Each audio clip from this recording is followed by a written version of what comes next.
All right, so welcome everybody. My name's Lori and I'm a PD specialist here at CodeHS. We have Linda Hahn with us and she is also a PD specialist at CodeHS, but you did not come to listen to either of us today. You came for the first session in our teacher trainer series, Quick Start to Teaching CS with CodeHS. And I'm gonna just turn it over to Enza and Debbie. So take it away, ladies.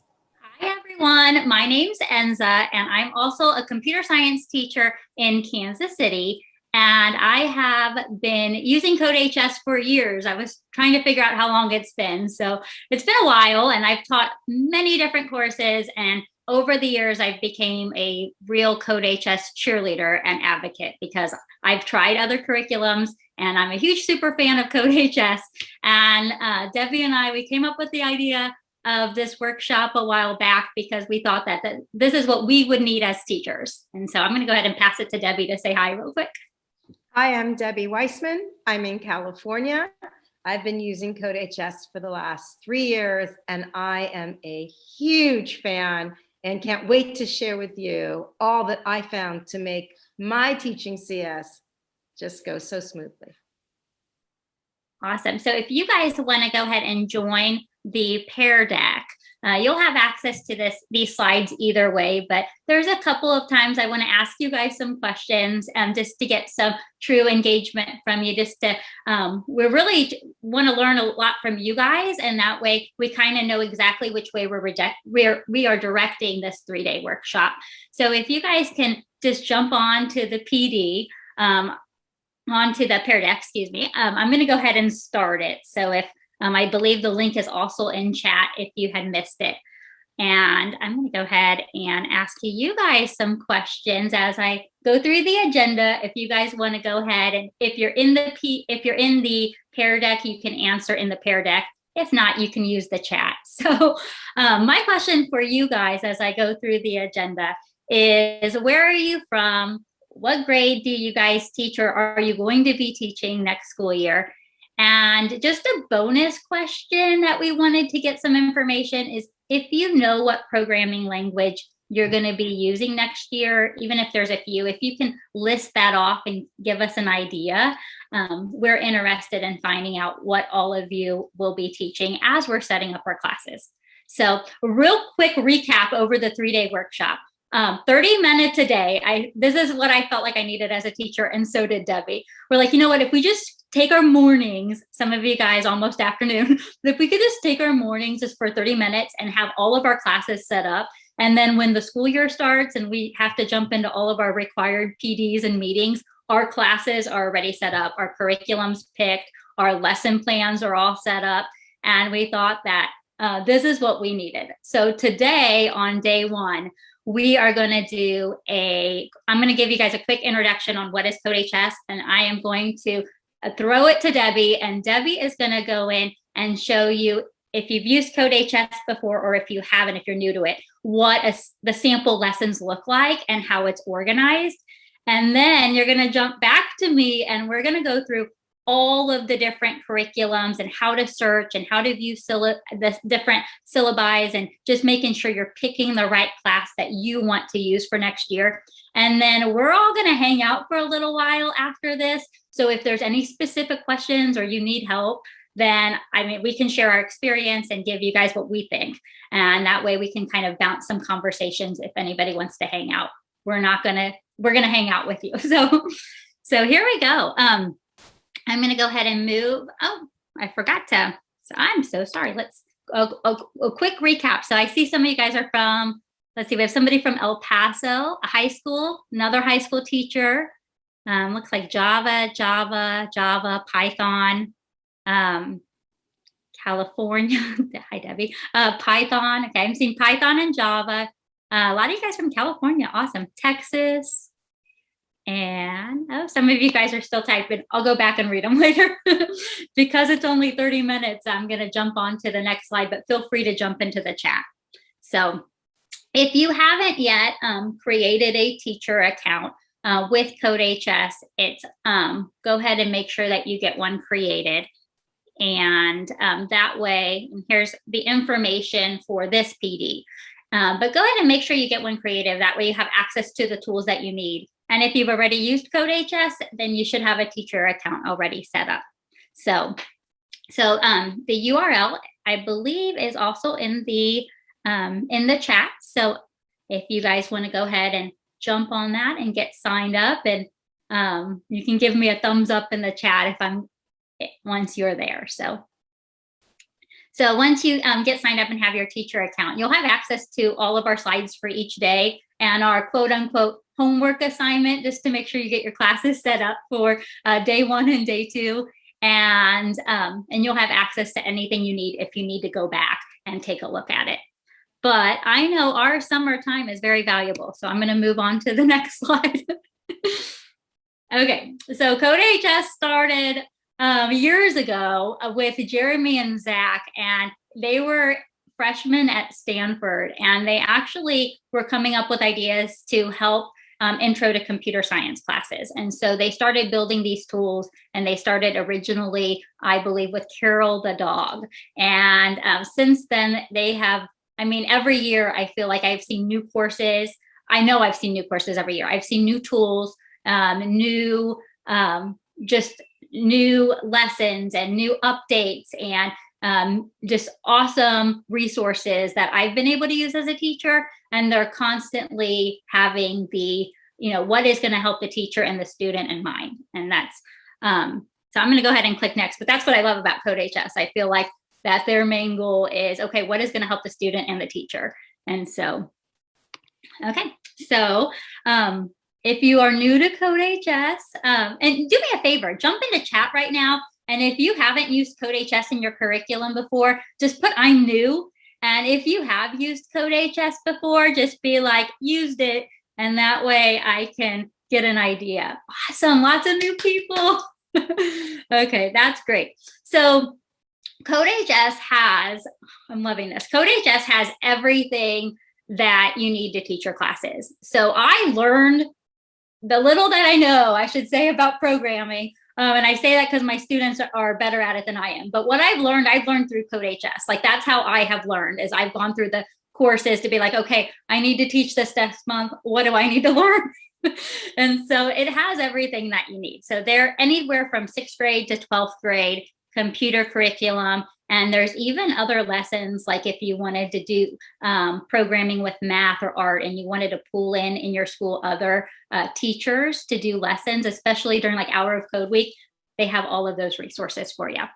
Online, offline, professional development, full software platform, and all of the lessons, all the curriculum that you need to be able to teach, you can still access through their free resources. You're never going to get through the course and be like, oh, you're on month 3, now you need to pay. Like, you have all of the courses and resources. There's definitely other features if you have Pro. I taught on Pro forever, and then I went back to a new district and I'm on free, and I've been able to navigate through it wonderfully. So we're going to cut toward the end of the PD today. We're going to spend more time on the classes, but here's a quick quick picture of what classes there you might be looking at. So I'm going to go ahead and click next here. And for those of you guys that are new, you're going to be able, when you start working with your students, they're going to be able to get instant feedback through the CodeHS platform. You're going to be able to give instant feedback on their codes and their programs, and be able to keep an eye on what they're working on. There's grading becomes easy for you. It helps if students, their program and their code's a little off. It lets them know, like, hey, check line 3, check line 5. And it's very helpful with you on that. And there aren't any additional plugins and resources.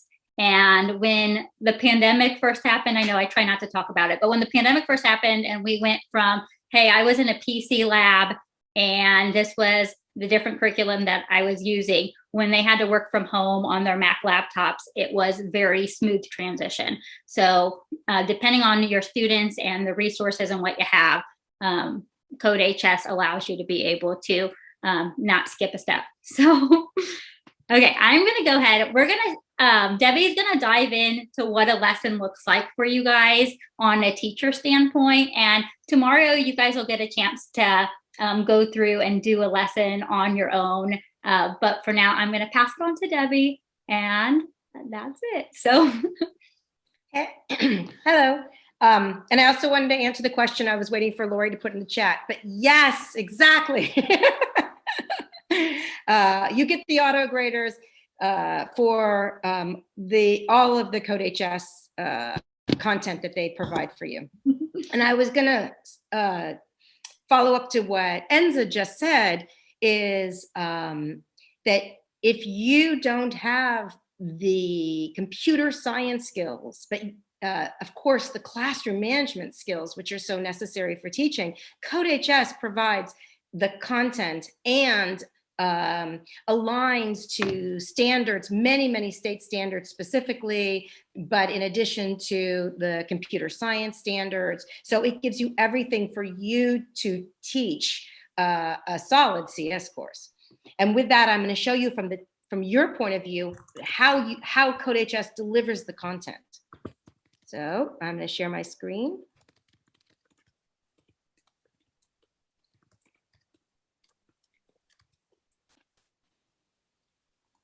Making sure I have the same. Okay, I'm going to verify that you're seeing the CodeHS page, and it starts with printing in Java. So I'm going to just take you into the beginning of printing in Java. It's after the introduction. It's basic Java. It's the first assignment. So from the point of view of the teacher, I'm sharing with you how CodeHS provides the content. And just as a snapshot, it starts with a video. It has a quick check quiz, usually 2 questions, maybe 3. It gives examples that come straight from the video. That after they've talked about what's going to happen, the students are given the opportunity to play with the examples, low stakes. And then it gives a chance for your students to practice the concepts.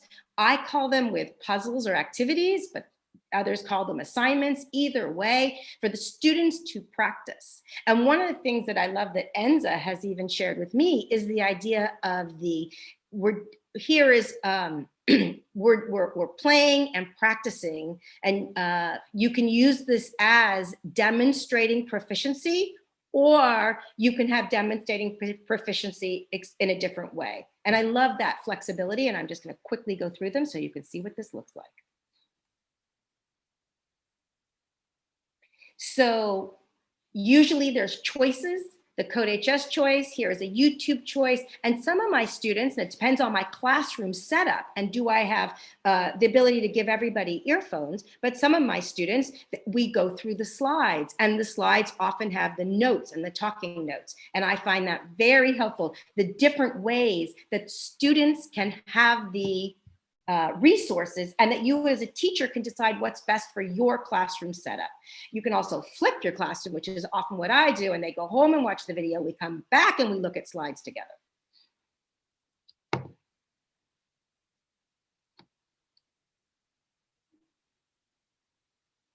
It's coming. It's coming. It's coming. It's coming. And like all the lessons, all of them that I know of have the video, and then they all just follow up in this process. And the only thing I'd say is some don't have the slides.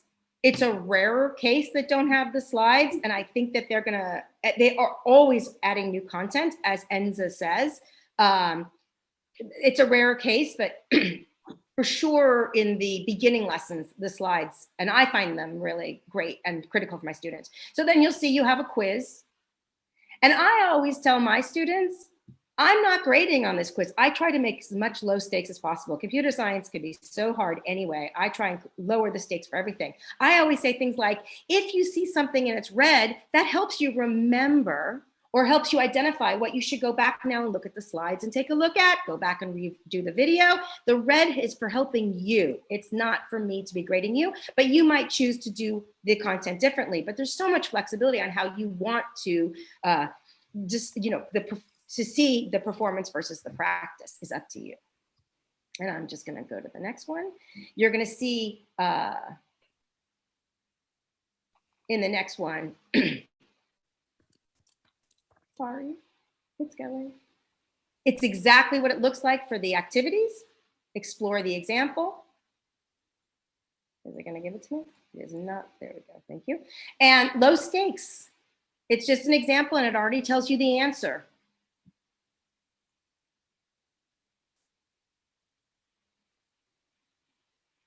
And then you have in this example of the welcome, now you have two opportunities for the student to practice it themselves, for the student to get a little bit stuck, for the student to see what they didn't understand. And then you as the teacher, I'm going to show you one tool. Tools are in 2 more sessions, but I'm going to show you one, is that when your students get stuck, for you as the teacher, they can go back and they can go and look at the video or go back and look at slides. So you as the teacher, this is how it is presented to your students and gives you all the options on how you want to structure your class, which is one of the, to me, greatest assets of using CodeHS in my classrooms. I can continue to manage it according to what my students need. And with that, Enza, back to you. Awesome. I'm just going to add on a little bit of what I do as my experience as a teacher. When I first started with CodeHS, I literally just stuck to that. I was like, okay, we're all going to watch the video together and take notes on it. We're going to do the quiz question. Let's look at this example. And sometimes we'll play and tinker with the example because we can. And then we'd go on to the exercises, and the exercises usually get a little bit harder as you go on with each of the lessons. And as you get more experience and get used to CodeHS, there's so many more resources. Sometimes I'll have like half the class working on one exercise while the other half of the class works on another.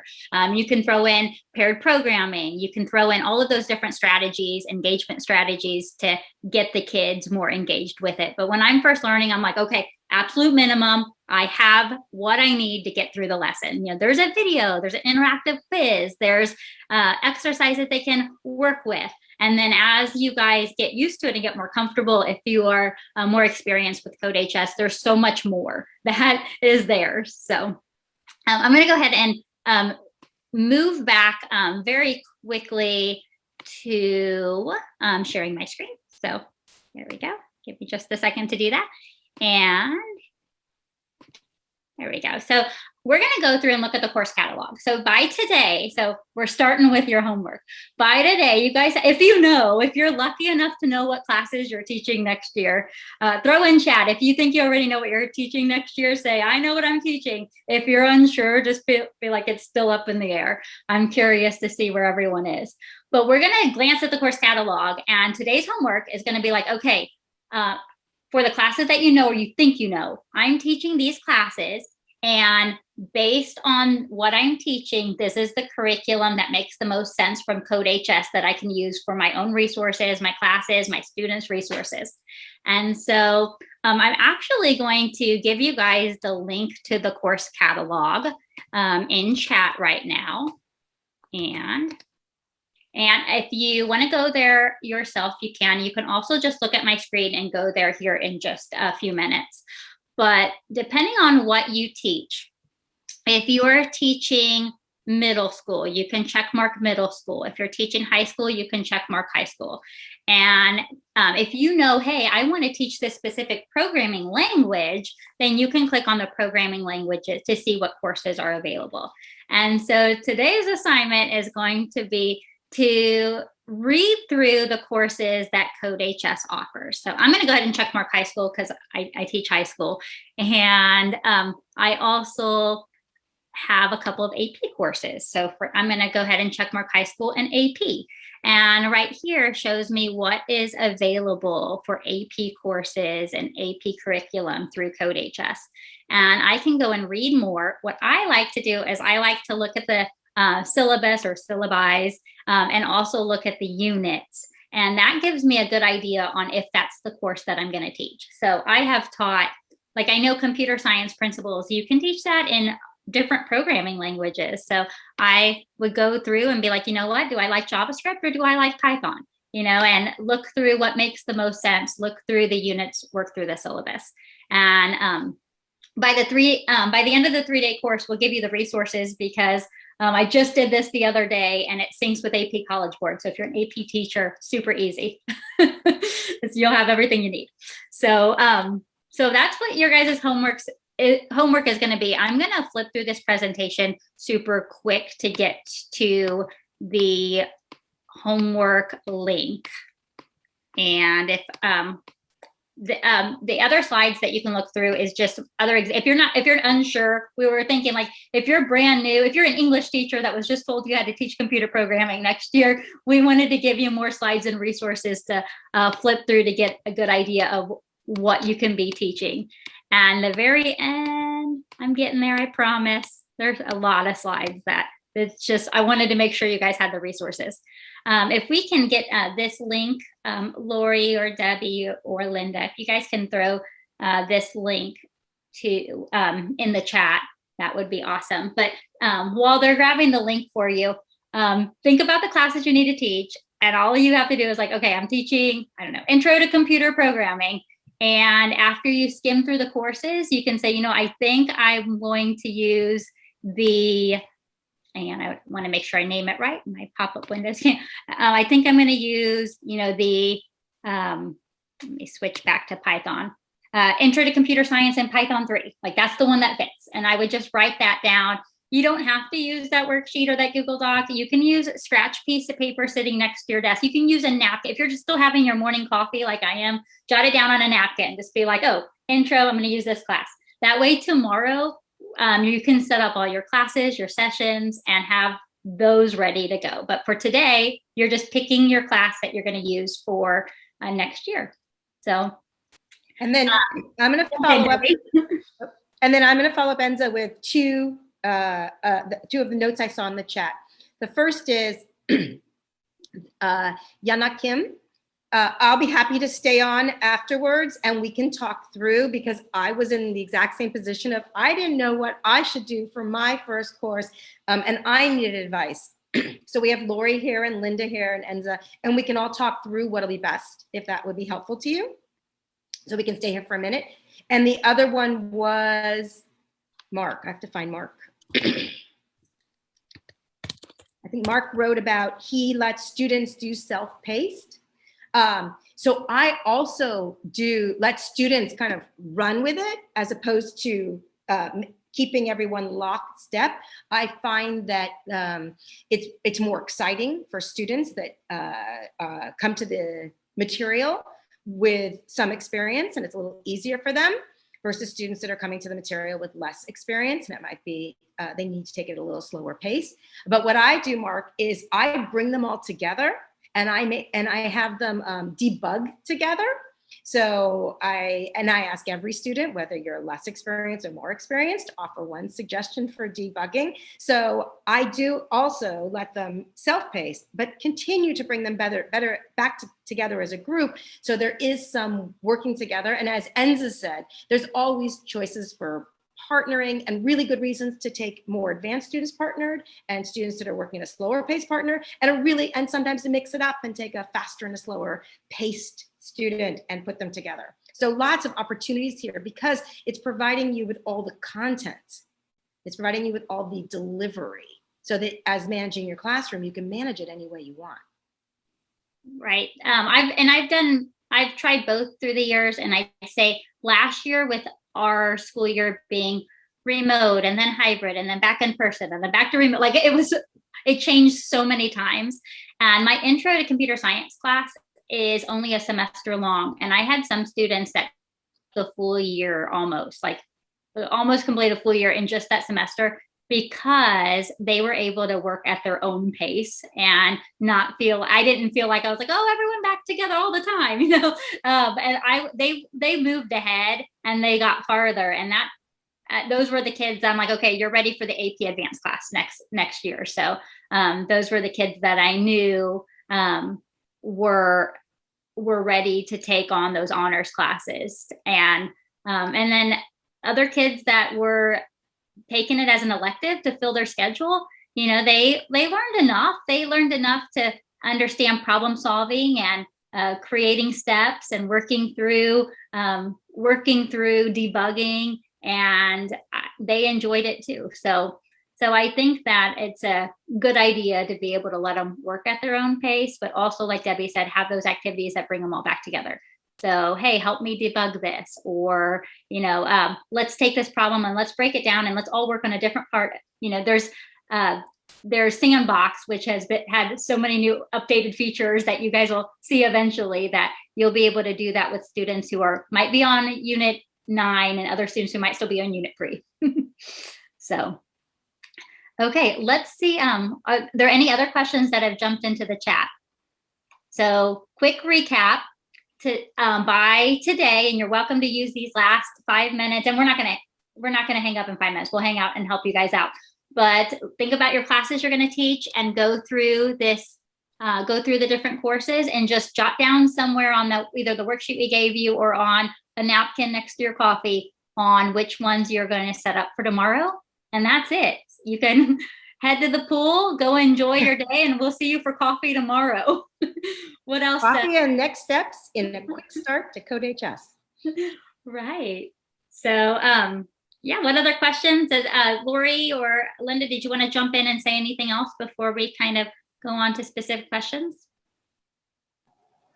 I think you two are doing great. Tomorrow's session will be at the exact same time as today's. I had to stop and think, what time is it? 10:30 Central.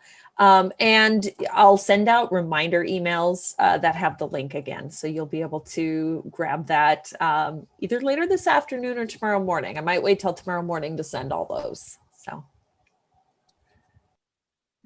Well, thank you. We're not going to hang up, but we're not going to hang out in case anybody wants to look at the course catalog. I can tell you, when I first did this, there are so many courses I did feel overwhelmed, which is why we really wanted to present the course catalog first. Like, really, let's figure out what you want to teach, and then we'll drill it down tomorrow.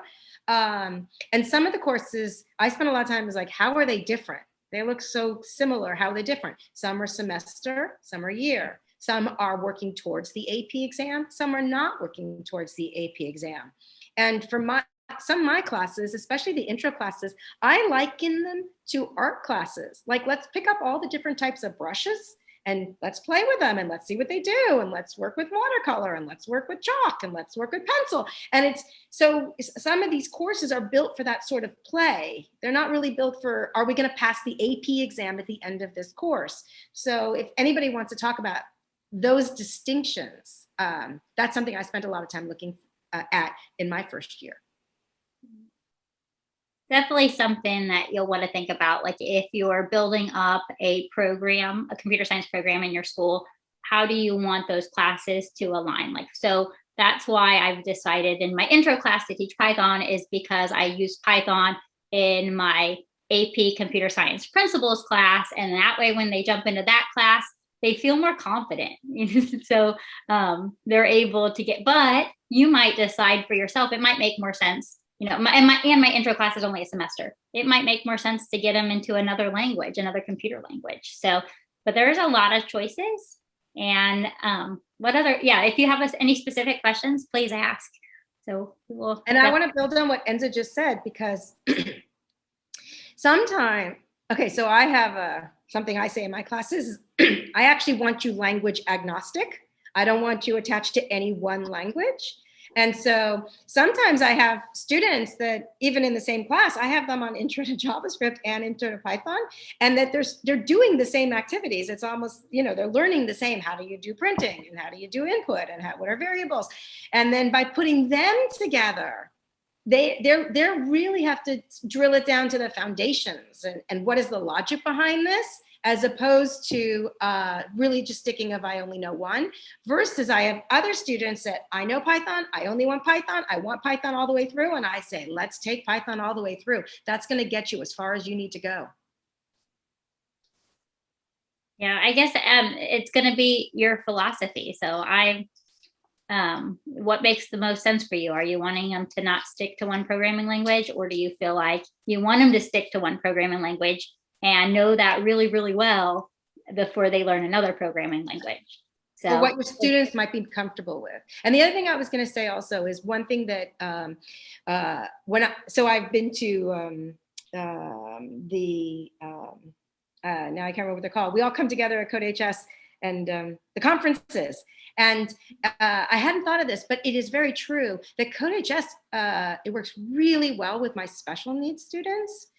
For many needs, broad needs, like students that need to go faster or they get bored so quickly, not just students that need to slow down, but how you can turn it into different styles, the block versus the scripting. So it meets my students' needs where they are. And that's what I'm trying to say about the languages. So I'm answering a question, Ibar. I noticed the object-oriented programming is early in Unit 2. Would you skip it and move into later? And my suggestion would be no. Okay, so Lori's answering, but if you have, my personal suggestion is I stay with the content.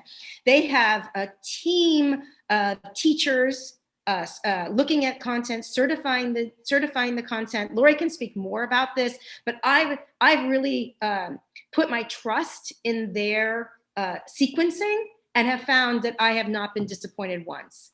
You can always come back to it, but the idea of starting of what is object-oriented programming, that's what we're doing. So that's my way through. I stay with their content, and I can come, if it was a concept that was too big, I can come back to it. And Lori, you can talk about that too. Like, you've got so many developers back there that are the teachers, the strength of your teachers and teachers back there of putting this the curriculum together. Yeah, so for the most part, I very much agree with what Debbie just said, and just take students through the course as it stands with the Java version. So we have Mocha and we have Nitro for APCSA. Both are College Board approved. The Nitro version is the one that actually follows the layout or the framework that the College Board sets up for us. So that one follows that identically to what they have. Mocha actually delays the introduction of the more object-oriented programming parts until a little bit later in the course. I guess for myself, I learned it was mainly that Nitro version. That's where I really developed my own Java skills. And I still I'm torn a little bit about how to introduce it to students, because that's definitely where I see them kind of get that block, is when they first get introduced to it. But at the same time, it's a nice way to introduce them to the object-oriented components of the course. And then they get a break from it and they go into, I think it's Boolean expressions and if statements, and then iterations. And then they go back into writing classes where they go into it a little deeper. So for myself, if I were going to be teaching APCSA now, I think I would go with Nitro and just teach it as it stands. But again, if you feel like I might need to modify that for my students, it wouldn't be a bad thing if you went units 1, 3, maybe 4, and then added 2 back in. So that could be a possibility. So I have, the first time I taught Java and AP courses actually was 2 years ago. And I started with Mocha, and I honestly just didn't know. I was just like, Mocha, I like coffee. No, just kidding.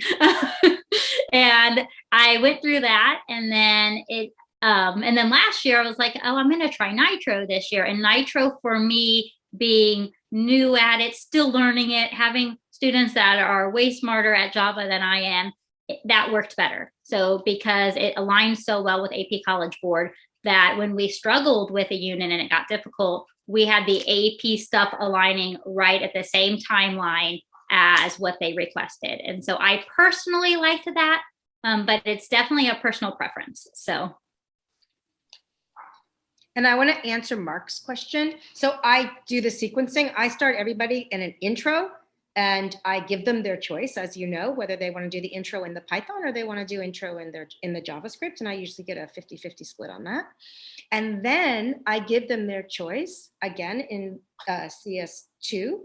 Do they want to work towards the AP exam? Some of them are going to take longer. So I give them the choice of that. It might take them the 2 years to get their skills up where they need it to be. And others, it doesn't. And then if they're not working towards that AP exam, I give them a choice to do mobile apps. I give them a choice to do VR. There's so many other courses that you'll see if you're not going to work towards that one AP exam. And so they get those choices all along. And then we have the CS3, and in CS3, they again get these choices where they're expected to do independent project, build something on their own, take the CodeHS coursework, or maybe this is where they're saying, aha, third year, I need to get that AP exam work. And then that year, it's 1 year. So I build the sequences. Everybody starts at intro. And from there, it's not tracks, but they can go in different directions. And I always try and push, not push, but like the content is to meet what the student really wants to do right then, right that year. And developmentally, they might not be developmentally able or ready to jump into the AP content in their second year in my class. So I just figure all we need is them to love this and to want to do it all the time, day in and day out, Christmas, New Year's. What I want to do, Mom, is I want to code, right? Because once you get there, they're going to fly. They're going to fly, AP exam or not AP exam. You know, they're going to go to college. They're going to know this. They're going to help others. They're just going to keep going. So that's my personal philosophy. Definitely take a look at what makes sense for your school and your district, because it's, when I hear other people speak, it's like it's so different from what state you're in and what school and what district you're in. Because like for my school, because I'm so heavy into recruiting and building up the program, I definitely have set up like this class and this class and this class. That way I can, you know, my first year I was really recruiting for the intro students, and then I was really recruiting them for that, what I felt like should be the second class, which was the computer science principles. And then after that, then they can decide, like, are they ready? Do they want to try Java now after they've done Python for a couple of years, you know, or are they thinking cybersecurity? Are they thinking, but I really tried to build it up to where I can get those classes to be full courses. Because right now, you know, I'm teaching 2 to 3 different classes in the same block. And so so you have to figure out what makes the most sense for you and what makes the most, well, not for you, but for the students and for the situation you're in. So what other questions? I have also just a quick, for Mark, you might want to also check out the catalog. There may be other courses that you can also supplement with. So we have a web design course, cybersecurity courses, Arduino courses. Is a lot to choose from, and you can even customize a course, you know, that fits into your standards alignment, but it also, you know, covers some other fun ways to cover the same material. So Arduino, you know, that physical computing is one of those ideas. But yeah, I definitely dive into the course catalog. There may be other things that might serve as a really great second or third course for you. Yeah, you'll be able to customize. Oh, sorry. You're going to be able to just teed up our and all of the CodeHS curriculum, you get all the solutions too. So even if you're trying something where you have a class where they're doing 5 or 6 different courses in CodeHS, you'll have access to the solutions. You'll have access to rearranging the modules and the lessons, and we'll touch on that on day 3, right? So that will be the extra bells and whistles on day 3. So what else? Great questions. Awesome questions. I just threw a sample course pathway there into the chat for you. Yeah. So I'm sure whatever you pick will be great. Students are going to be learning programming and learning computer science, and they're going to be you're going to be able to take it and run with it. So have fun choosing your courses, and tomorrow we'll set up your classes and sessions, and before the school year even starts, you should have everything ready to go for your computer science classes. So, any other questions? Thank you, guys. Yeah, thank you so much. Are you seeing any other questions, Debbie? No. Okay. Have an awesome afternoon. We'll see you tomorrow morning. I'm like, Linda, I should have pulled the course pathway. Sorry about that. Thank you for grabbing that. Yeah. Yeah, no worries. That's why I'm here. Awesome. Well, I'm going to jump on to our other link. Okay. So, Goodbye. Bye. For Thank those you. Yeah, we'll watching see you this guys. video afterward, goodbye. See you tomorrow. See ya.